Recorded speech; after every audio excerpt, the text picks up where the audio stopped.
Welcome to Paramita TED Talk. This is Abhigna Kandukoori of grade 9 before you to entertain you with my talk. Everyone is aware of the word phobia, which is nothing but a very strong fear or hatred towards something which you can't explain. People have different kinds of phobia. Some have phobia of water, some have phobia of darkness, some have phobia of heights, while others have phobia of speaking in public, and many more. The problem here is that none of them knows why they have this phobia and when it started. If they recall their past, they could come to know exactly when this phobia entered their mind. It is really a surprise to know that a person who is physically and mentally fit has the fear of one thing, except that he or she is perfect with all other aspects of their life. Behind the formation of this phobia, there may be several factors affecting it. It may be a bad incident or a bad experience. It may be negative comments from elders. When elders give some negative comments, we just fix them in our mind and it is very difficult to come out of it. These are called wrong auto-suggestions to mind. Dear elders, please remember, every wrong auto-suggestion you give spoils the future of children. I once again want to remind all of you that, dear elders, please remember, every wrong auto-suggestion you give spoils the future of children. Most of the children have phobia of maths. This phobia is formed in their mind somewhere in the process of learning. If he or she is not taught basics properly in their primary stages of education, they can't do maths properly. And a thought arises in their mind like, I can't do maths, maths is very hard, I hate maths. These thoughts go deep into their subconscious mind and they start to say that I have maths phobia. They don't treat maths easy like any other subject. So today I am here before you to share and speak about a situation in a student's life where they feel tensed, nervous. It helps them to test their own knowledge, but they feel it as burden. Can you guess what it is? Any guess?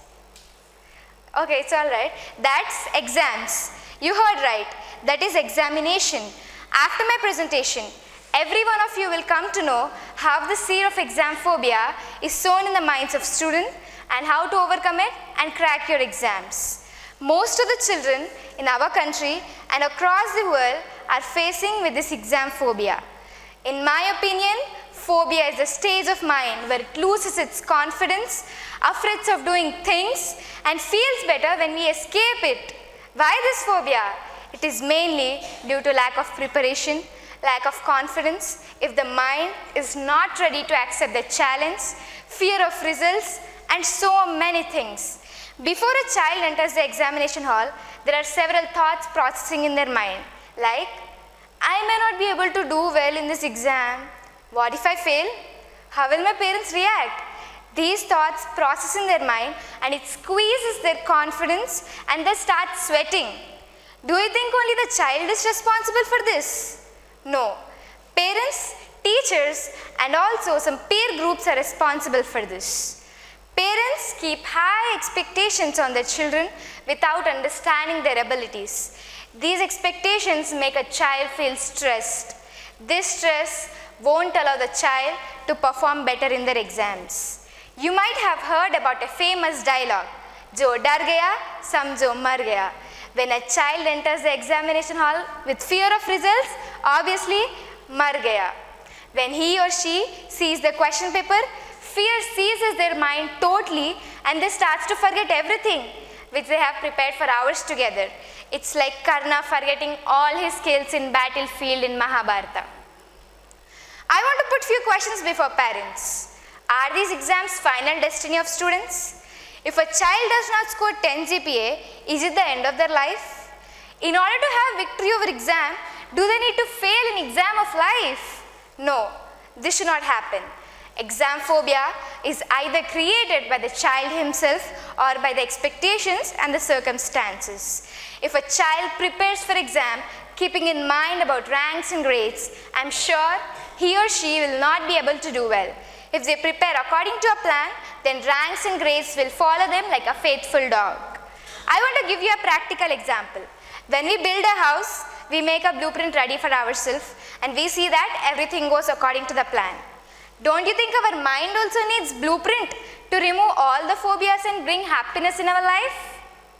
Dear friends, please understand the concepts clearly and go to examination hall with full of confidence and smile. Dear parents, please don't put pressure on your children. Let them go to examination hall with a smiling face. Dear parents, also don't teach your children only the success mantra and the delicious taste of success, but also teach them the bitterness of failure. If this doesn't happen, life becomes a burden. In this context, I would like to tell you a true pathetic story of a young man who tasted only success in his life but not failure. Let's see what happened in his life. There was a very brilliant boy who had a high academic track. He got selected for IIT Madras, scored excellent in his IIT, and went to university in California and did his MBA. He got a highly paying job in America, married a beautiful Tamil girl, had a big house and luxury cars. His life was full of happiness and success. But few years ago, he committed suicide after shooting his wife and children. Let's analyze what went wrong. California Institute of Clinical Physiology and FBI investigated and came out with harsh realities. The young man lost his job due to some Americans' economic crisis. He couldn't get new job even after reducing high previous salary. His house installment broke. His family was without home for several days. They survived for several months with less money. Then he and his wife decided to end their life. On one fine day, first he shot his children, then he shot his wife, then he shot himself. The case concluded that the young man's mind was only trained for enjoying success but not trained for handling failures. The young man's education could not teach him how to handle success and failure equally. Obviously, we don't want that kind of education. I don't say that exams are unimportant, but not everything. Don't work hard for exams, just work smart. So I would like to give you some tips which you can follow, and I'm sure when you follow this, there will be a change in your confidence levels, the way you present your exams, and obviously the results. The things you have to do before the exams are solve questions from previous examination papers and explain concepts to your friends so that you can remember it for a longer time, get enough and reasonable hours of sleep. And when you're listening to some important class, just close your right fist. It helps to store your memory. And when you want to recollect that, close your left fist and read books aloud. When you feel stressed, take a bath with lukewarm water and do the things which make you feel happy, like eating your favorite food, listening to your favorite song, watching TV, movies, and many more. And to improve your memory power, solve word puzzles and play memory games. And the topics which you don't understand, don't just by heart that, discuss it among your friends. The things you have to do during exams are, do meditation.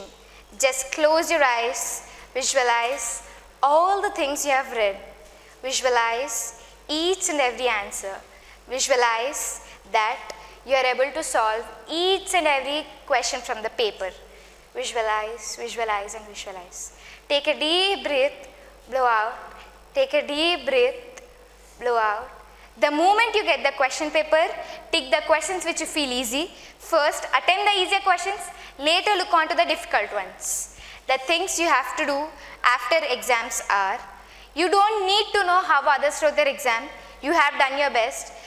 The moment you step out the hall, don't discuss the answers and don't feel sad when you wrote the wrong one, because low marks in this exam is not at all going to affect your life. And the moment you step off the hall, just forget about past. Past is past, you can't change it. Focus on next exam. Finally, I would like to say you one thing, that life is the most difficult exam. Most of the people fail because they try to copy others, not realizing that everyone has a different question paper. I once again want to repeat that life is the most difficult exam.